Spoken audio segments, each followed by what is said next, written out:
FIFA club বিশ্বকাপের সেমিফাইনালে যাওয়া রিয়াল মাদ্রিদকে তারা ট্রল করছে যারা কিনা এই টুর্নামেন্টে চান্সই পায় নাই। আসলে বিষয়টা কি হাস্যকর না? তারা ট্রল করছে যারা কিনা চ্যাম্পিয়ন লিগে বায়ার্নের মতো টিমের কাছে 8টা গোল খায়। কি বিষয়টা কি হাস্যকর লাগে না মোটেও আপনাদের কাছে?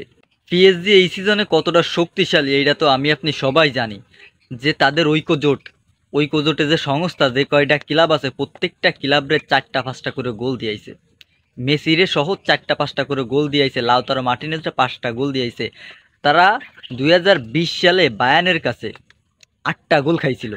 8টা, একটা দুইটা না, 8টা না। আমরা তো পিএসজির কাছে 4টা গোল খাইছি, তারা বায়ার্নের কাছে 8টা গোল খাইছিল। তারপরেও তাদের কি লজ্জা করে না? তারা আমাদের এই টুর্নামেন্টে ট্রল করতেছে, রে ভাই এই টুর্নামেন্টে তোরা চান্স পাইস নেই, এইটা তোদের মস্তিষ্কে ঢুকিয়ে রাখ।